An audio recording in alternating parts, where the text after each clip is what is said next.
አምራንም ለዳግም አባቱ በህይወት እንደሌለና አባቱ እንዳረፈ ደውላ ከከተማ አስመጥተዋለች ማለት ነው። እንግዲህ አምራን የቤቱን እያንዳንዱን ሚስጥር ስላወቀሽ አሁን ላይ የምትፈልገውንና እስከዛሬ ስትለፋበት የነበረውን እቅዷን አሳክታለች ማለት ነው። እንግዲህ ወይዘሮ ዝናሽ እያንዳንዱ ሚስጥሯ አደባባይ ላይ ወጥቷል። አምራን አሁን በአምራን ቁጥጥር ስር ነው የምትገኘው። ሀብት ንብረቱን ድርጅቱን ጨምሮ ለእኔ ማታስተላልፊ ለእኔ በስሜ ማታዞሪልኝ ከሆነ እያንዳንዱን ነገር አደባባይ ላይ አውጥቻ ሰጠዋለሁ ለአቶ ለይኩን እንዲሁም ደግሞ ለዳግምና ለናሁም ሁሉን ነገር እንዲያውቁ አደርጋለሁ በማለት እንግዲህ አምራን አሁን ላይ ፈላጭ ቆራጭ ሆና ነው የምትገኘው ማለት ነው። እንግዲህ ወይዘሮ ዝናሽም ቴዲ ቤተሰቤ ነው ዘመዴ ነው፣ ስለዚህ አጋልጦ አይጠለኝም ያለችው ሰው ክህዷታል ማለት ነው።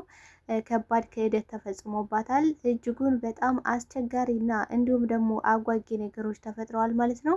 በሌላ በኩል እንግዲህ ወንድ አጠር ኑሐሚንን ለማሳገት ዝግጅቱን ጨርሷል ማለት ነው።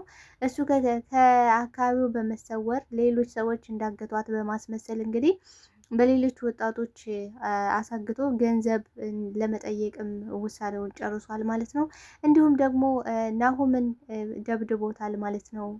ወንድ አጠር በጣም አስቸጋሪና እጅጉን አስከፊ ነገሮች ነው የተፈጠሩት። የኑሐሚን አያትም በፍጹም ሊያውቀኝ አልቻለም ማለት ነው። አላወቀኝም፣ መሳሪያን አምጡልኝ በማለት እንግዲህ በጣም ተናዳና ተበሳጭታለች ማለት ነው።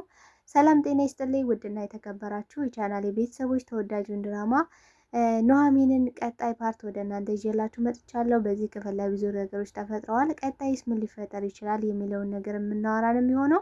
ታዲያ ተወዳጆች ቪዲዮውን ስትጀምሩ ላይክ እንድታደርጉና እስከ ቪዲዮ ፍጻሜ አብራችሁ እንድትቆዩ በአክብሮት እየጋበዝኳችሁ እንግዲህ ወይዘሮ ዝናሽን በአምራን እጅ ውስጥ ገብታለች ማለት ነው። በስተመጨረሻ እንግዲህ ያለ የሌለ ሀብት ንብረቱ በእኔ ስም ይዞራል፣ አንቺ ደግሞ የኔን ልጅ እንደገደልሽብኝ ለናሁም ተነግረዋለች ብላታለች ማለት ነው። እንግዲህ ከዚህ በፊት ምን ብላለች አምራን? ልጅን አንቺን የገደልሽብኝ ብላ በሁሉም በአቶ ለይኩንና ለናሁምም ጭምር እንግዲህ እናት ልጃችን ገደለችው በማለት እናትና ልጅ እንዲለያዩ እንዲጣሉ ብዙ ነገሮች እንዲሆኑ እንዲፈጠሩ አድርጋ ነበረ ማለት ነው። እንግዲህ አሁን ላይ አምራን የምትፈልገው ነገር እያንዳንዱ ነገር እየተሳካና እቅዷም ሆኖ ይሆኖላታል ማለት ነው። እንግዲህ ናሁምን ከዚህ በፊት የቀረበችው እሷ ለገንዘብ ብላ ነው። እሱም ደግሞ ናሁምን ካገባውም በኋላ ለናሁም ሀብት ንብረቱ በስሙ ከተደረገለት በኋላ ናሁምን ፈትቼ የምፈልገውን ህይወት እኖራለሁ ብላለች ማለት ነው። ምክንያቱም እሷ የምትወደውና የምታፈቅረው የነበረ ኤርሚን ነው ማለት ነው። አሁን ላይ ደግሞ ኤርሚና እሷ ሰርጉብ ቢሆኑ የመጀመሪያ እቅዳቸው ግን አምራን ወደዛ ቤት ገብታ ሀብት ንብረቱን በስሙ ከተደረገላት በኋላ እሱን ፈትታ ወደ እሱ ጋር ሄዳ አብረው ህይወታቸውን መቀጠል ነበር ህልማቸው ማለት ነው። ስለዚህ አሁን ላይ ስትጠብቀው የነበረ ህልሟ እውን ውሎላታል ማለት ነው። እንግዲህ የክፋት ጥጋቸው ሁለቱም ክፋተኛና ተንኮለኛ ቢሆኑም ነገር ግን ወይዘሮ ዝናሽ ከባሏ ላይ የፈጸመችው ግፍና በደል ይቅር የማይባል ነገሮች ቢሆኑ አሁን ላይ ግን እንግዲህ በመጥፎዎች እጅ ስር ወድቃ ነው የምትገኘው። እንግዲህ ወይዘሮ ዝናሽ በበኩል አምላኬ ወይ ምን አድርጌ ነው ግን ይህን ሁሉ ነገር የምታደራረበብኝ ብላለች። ጥሩ እንደሰራ ሰውና መልካም እንዳደረገ ሰው ማለት ነው። እንኳን አይደለም ለኛ ለተመልካች ይቅርና አምራን በራሷ እኮ ቆይ ከባልሽ ላይ ግን ይሄን ሁሉ ግፍና መከራ የፈጸምሽበት ምን ስለሆነ ነው? በዚህ ልክ ምን በድሎች ነው ብላ በምትጠይቃት ሰዓት እንግዲህ ምን ብላለች ወይዘሮ ዝናሽ? ዳግም ልጄ አባቱን እንደገደልኩበት በፍጹም እንዲያውቅና ልቡ እንዲሰበር አልፈልግም ብላለች ማለት ነው። ነገር ግን ወይዘሮ ዝናሽ በሰዓቱ ተባባሪ ናት። ወይዘሮ ዝናሽ እንግዲህ በራሷ ጥፋትና በራሷ ስህተት ነበረ አቶ ሰንበታ እንዲሞት ህይወቱ እንዲያልፍ ያደረገችው ማለት ነው። ስለዚህ ነገሮችን ማስቆምና ማድረግ ትችል ነበረ። አቶ ሰንበታን ከቤት ውጣልኝ ብላ አባራ ከመስደድ ይልቅ ሌላ መፍትሄ ለአንዴና ለመጨረሻ ጊዜ ሌላ መፍትሄ ማብጀት ትችል ነበረ። ነገር ግን እሷ ግግም በማለት እንግዲህ እኔ ብቻ ነኝ የማውቀው፣ ስለዚህ ከእኔ በላይ አዋቂ የለም በማለት እንግዲህ ከኔ በላይ ሴረኛ የለም ብላ ነበር የምታስበው። እሷ አንድ እርምጃ ቀድማ የተራመደች ነው የሚመስላት የነበር ማለት ነው። እንግዲህ አምራንን ከእኔ ከዝናሽ የምታመልጭ መስሎች ነበር ወይ? እኔ ዝናሽን አላወቅሽኝም በማለት እንግዲህ ቤት ውስጥ ቤት አጭ በማለት እንዲሁም ደግሞ ከመታጠቢያ ቤት ጀምረሽ ማጽዳት አለብሽ በማለት መጥረጊያ እየሰጠሽ ብዙ ነገሮችን ስታመናጭቃትና ስትበድላት እያየን ነበረ። ነገር ግን በስተመጨረሻ አሁን ላይ ነገር ተቀይሯል ማለት ነው። አሁን የቤቱ ፈላጭ ቆራጭ አምራን ሆናለች። ይህን ነገር የማታደርጊ ከሆነ እያንዳንዱን ነገር ለይኩን እነግረዋለሁ በማለት እንግዲህ ይህንም አላደርግም በፍጹም በማለቷ ምክንያት አምራን እንግዲህ ለፖሊስ ነው ደወለለት የተባለው። ነገር ግን ፖሊስ ሳይሆን የደወለችው አምራን ናት። አምራን ደግሞ የደወለችበት ምክንያት ምንድን ነው ካልን ወይዘሮ ዝናሽ ቶሎ አስፈራርታ ሀብት ንብረቱ በስሟ ተደርጎላት የምትፈልገውን ነገር ማድረግ ነው የምትፈልገው አምራን አሁን ላይ ማለት ነው። ስለዚህ ምን አድርጋለች?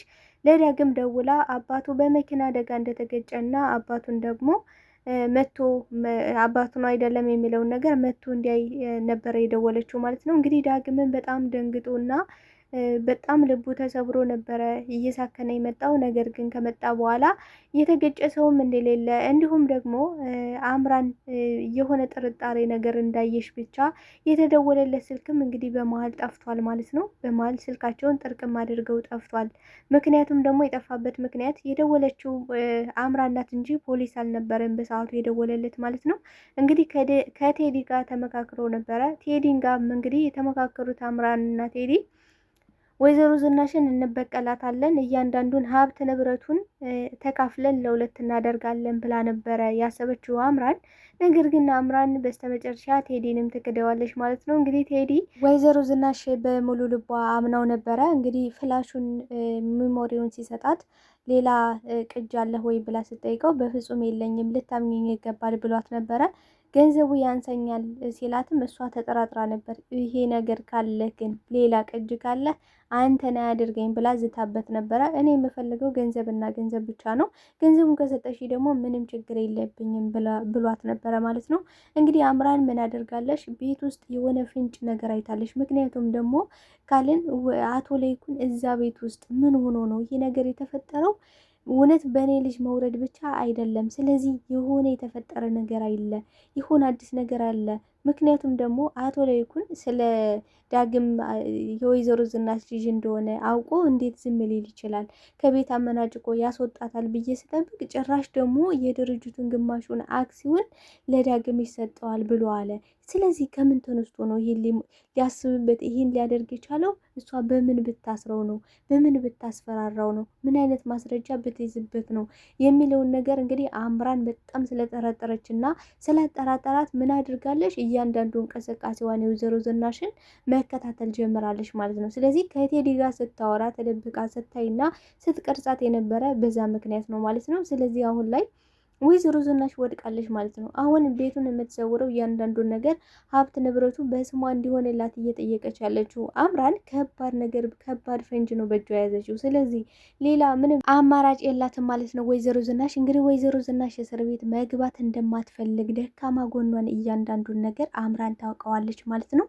እንግዲህ በሌላ በኩል ወንድ አጥር ከኑሐሚን ላይ እንዲርቅም አስጠንቅቆት ነበረ ናሆምን። ነገር ግን ናሆምና ኑሐሚን ደግሞ ሊላቀቁ ባለመቻላቸው እንዲሁም ደግሞ ራቁቱን ከቤት ውስጥ ሲወጣ አይቼዋለሁ በማለት ለካ የተባለው ነገር ሁሉ እውነት ነው እያለ ዝቶበት ነበረ። ነገር ግን የኑሐሚን አያትም ብታርፍ ይሻላል፣ ካላረፍክ ደግሞ የሚከተልህን ነገር በፍጹም አታቅም ብላ ነግራው ነበረ። ነገር ግን ወንድ አጥር እንግዲህ የሚገባውን ዋጋ ለናሆም ሊሰጠው ይገባል፣ ስነግረው አልሰማኝም፣ እንዲሰማኝ ደግሞ የእሱን የሚያስተምር ነገር ማድረግ አለብኝ በማለት እንግዲህ ጫቅላይም ነገር አቀጣጣዩ ናሆምን ለብቻ ሲያገኙትም እንግዲህ ቀጥቅጠውታል ማለት ነው። ጀልፈው ነው የጣሉት። ናሆምን በሰዓቱ በጣም ነበር የደነገጠው። እንዲተውና እንዲሁም ደግሞ ከተማ ላይ ሚስት እንዳለው ቀለበቱንም ቢያሳየው ግን ደግሞ እያዘናጋቸው እንደሆነ እንግዲህ ጫቅላይ ነገር እያቀጣጠለ ነበር ማለት ነው። በዚህም ምክንያት እንግዲህ ደብድበውት ወደ ቤቱ በተመለሰ ሰዓት የኑሐሚን አያት በጣም ነው የተናደደችው፣ በጣም ነው የደነገጠችው። በዚህ ልክ ተደፋፍረናል ማለት ነው፣ እውነትም ወንድ ወጥቶታል ፋንኗል ማለት ነው በማለት እንግዲህ አሁን ላይ ከእናት ወድ ቢገባም እንኳን አያመልጠኝም፣ አሁን መሳሪያዬን ስጡኝ ያምጡልኝ በማለት እንግዲህ በጣም ተናዳና ተበሳጭታለች ማለት ነው። እንግዲህ ናሆምን በሰዓቱ በጣም ተጎድቶ ስለነበረ ኑሐሚን በጣም ነበር የደነገጠችው። ምክንያቱም እንዳይወጣ እንግዲህ ስትነግረው ነበር። ናሆምም ዳግም ወደ ገጠር መሄዱን አልሰማም ነበር እና ኑሐሚንን ቆየት ሄዶ ነው ምን ሆኖ ነው ዳግም አላየሁትም ሲላት፣ አይ እሱ እኮ ወደ ከተማ ተመልሶ ሄዷል አባቱ በመኪና አደጋ እንደተገጨና እንዲሁም ደግሞ አባቱ መሆኑንና አለመሆኑን እንዲያጣራም ፖሊሶች እንግዲህ ደውለው ወስደውታል በማለት ነበር የነገረችው። ነገር ግን የደወለችለት ፖሊስም ሳይሆን አምራንና እንዲሁም ደግሞ ቴዲ ተመሳጥረው ወይዘሮ ዝናሽን ልኳን እናስገባታለን፣ አሁን ላይ ፈርታ ዳግም ከሄደ ለዳግም ይነግሩታል ስለምትል እያንዳንዱን ነገር በእኛ ስም ቶሎ ታዞርልናለች ብለው በማሰብ ነው ዳግምን ወደዛ ተመልሶ እንዲሄድ ያደረገችው ማለት ነው። ስለዚህ ናሁምም አላወቅም ነበርና ነግረዋለች ማለት ነው። እንግዲህ የኑሐሚን አያትን በበኩሏ ስለ ዳግም ስትነግራት በጣም ነው ያዘነችው እና በቃ ግን ከሁለቱ የትኛው ባሌ ቢሆን ብለሽ ተመኘሽልኝ ስትላት በሁለቱም እውነት ለመናገር በጣም ቆንጆና መልከ መልካም እንዲሁም ደግሞ አስተዋይ ልጆች ናቸው። ሁለት ጀግና ይዘሽብኝ መተሽ የትኛውን ልበልሽ በማለት እንግዲህ ከዚህ በፊት እንግዲህ ስለ ናሁም ሁሉን ነገር ነግራት ነበረ ኑሐሚን እንዲሁም ሚስት እንዳለውና ከእናቱ ጋርም እንዳመጣት እንዲሁም ደግሞ ቤተሰብ እንዳልተቀበለለት እንዲሁም ደግሞ እሷ እውነትም ወዳ ፍቅራው ሳይሆን እሱን እየተጫወተችበት እንደሆነ እሷ ደግሞ እንደዚህ እየተጫወተችበት እንደሆነ እያወቀች ዝም ማለት እንደማትችል እንዲሁም ደግሞ ልቧንም ማስቆም እንዳልቻለሽም ጭምር እንደምታፈቅረው እንደምትወደውም ጭምር እንግዲህ ለኑሐሚን ለአያቷ እየተናገረች ነበረ። ነገር ግን አያቷም ይሄ ነገር እስከ መቼ ሊቀጥል ይችላል? ይህን ነገር ከልብሽ ብታወጪው ይሻልሻል እያለች እንግዲህ ናሁምን ከልብሽ አውጩ፣ ምክንያቱም ሁሉም ሰው ከሚወደው ከሚያፈቅረው ሰው ጋር መኖር አይችልም። ስለዚህ ደግሞ አንቺ የሚወድሽን ብቻ ተከታይ እያለች እንግዲህ ከዳግም ጋር እንድትሆን እየገፋፋሻት ነው ማለት ነው አሁን ላይ። ነገር ግን እውነታውና ሀቁ ምንድን ነው ካለን ናሁምም ኑሐሚንን ያፈቅራታል፣ እንዲሁም ደግሞ ኑሐሚንም ናሁምን ታፈቅረዋለች ማለት ነው። ነገር ግን አሁን ላይ ናሁም ገና ጉዱን አልሰማም አላየም፣ በምን ምክንያት እንደሆነ እንግዲህ ከዛ ቤት አምራት ስትመጣ እናቱ ጋር ምን አይነት ኬዝ እንዳላቸው እንዲሁም ደግሞ በምንስ ተስማምተው ወደዛ ቤት እንድትመጣ እንዳደረገች እጅግ ግራ ገብቶት ነበረ። አሁን ላይ ጭራሽ ደግሞ ሀብት ንብረቱ በአምራን ስም ሆኖ ለዳግም ሊሰጥ የነበረው አክሲዮን ለናሁም እንዲሰጠውም አምራን እየጠየቀች ነበረ። እንግዲህ ለወይዘሮ ዝናሽ ለናሁም ምን ትሰጪዋለሽ? የዳግምን ግማሽ የዳግምን ልትሰጡት የነበረውን አክሲዮን ለናሁም ይሰጣል፣ ከዛ የቀረው ደግሞ በእኔ ስም ይደረግልኛል ብላለች ማለት ነው። እንግዲህ አምራን ምንድን ነው የምትፈልገው ካልን መጀመሪያውንም ናሁምን የቀረበችው ለሀብቱ ለገንዘቡ ነው እንደነገርኳቸው። ሲቀጥል ደግሞ አሁን ላይ ሀብት ንብረቱን ሁሉን ነገር ካገኘች በኋላ ናሁምን ውልቅ ብላ መለያየት ነው እንግዲህ ናሁምን ይህን ምስጢሬን እያንዳንዱን ነገር አውቀሻል አሁን። ስለዚህ አሁን ደግሞ በናሁምና ባንቺ መሀል ጣልቃ አልገባም። ልጄን ነው አይደል የምትፈልጊው? ልጄን ውሰጂው ስትላት ልጅሽ እኮ ድሮም ከእኔ ጋር ነው፣ ልቡ ከእኔ ጋር ነው ብዬሽ ነበረ። ልጅሽን እንደፈለኩ ማሽከርከር እንደፈለኩ ማድረግ እችላለሁ ብዬሽ ነበር። አንቺ ግን ልትሰሚ አልቻልሽም። ነገር ግን አሁን የምፈልገው ሌላ ከባድ ነገር ነው በማለት እንግዲህ እውነታውን የምትፈልገውን ነገር ፍርጥርጥ አድርጋ ተናግራለች ማለት ነው። እንግዲህ ከቴዲ ጋር ተመሳጥረው ይህን ነገር ስላደረጉት እንግዲህ ቅጁንም ቴዲ አሳልፎ ለአምራን ሰጥቷል ማለት ነው። እንግዲህ ወይዘሮ ዝናሽን በሰዓቱ ተናዳና ተቃጥላ ስለነበረ ምን ብላለች?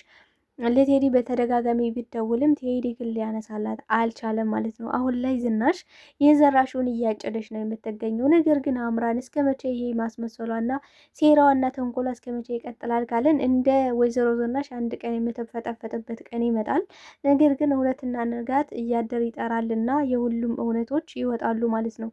ዳግምም እንግዲህ ስለ አባቱ የገደለው አቶ ለይኩን እንደሆነ ይደርስበታል። በጣም የሚያስጠላውና የሚደብረው ፓርት ደግሞ ይሄ ነው። እንግዲህ አቶ ለይኩን ምንም የማያውቁ ደግና ርኅሩኅ አባት የሆኑት ነገር ግን አሁን ላይ በወይዘሮ ዝናሽ ምክንያት እጁን አጣጥፎ እንግዲህ ምኝታ ክፍል ዘግቶ ነው ተቀምጦ ያለው ማለት ነው። እውነት ወይዘሮ ዝናሽ ልክ አላደረገችውም። በጣም የክፋትና የአውሬነት ጥግ ነው ያደረገችው። በተለይ ደግሞ አቶ ለይኩን ላይ ያደረገችው ግፍና መከራ በፍጹም ይቅር የሚባል ነገር አይደለም። ልጆቿ በራሱ በጣም ያፍሩባታል። እኔ በበኩሌ በወይዘሮ ዝናሽ በጣም ነው ያፈርኩባት። እጅግ በጣም አሳፋሪ ሴት ናት ማለት ነው። እንግዲህ በስተመጨረሻ ኑሐሚንም ፍቅሯን ግልጽ አድርጋ ለአያቷና እንዲሁም ደግሞ ለናሁም ተናግራለች ማለት ነው። ከዚህ በኋላ ናሁምም ኑሐሚን ከሱ እንድትርቅና እንዲሁም ደግሞ በሱ እጅ መጥፋት እንደማይፈልግ ቢናገርም ነገር ግን የኑሐሚን አያትም በፍጹም ከዚህ በኋላ እናት ወድ ቢገባ እንኳን አያመልጥ አያመልጠኝም ብላለች። ነገር ግን በሌላ በኩል እንግዲህ ወንዳጠር ኑሐሚንን ለማሳገት ዝግጅቱን ጨርሷል ማለት ነው። ቀጣይ እስኪ ምን ሊፈጠር ይችላል? ተወዳጆች ሀሳብ አስተያየታችሁን በኮሜንት ሴክሽን ላይ ያስቀምጡልኝ። እኔ እንደሚመስለኝና እኔ እንደምገምተው እንግዲህ ኑሐሚን በምንም ሁኔታ አትታገትም። ምክንያቱም ጀግና አያት ነው ያለቻት። ስለዚህ በዚህ ምክንያት እንግዲህ አትታገትም የሚል ግምት አለኝ።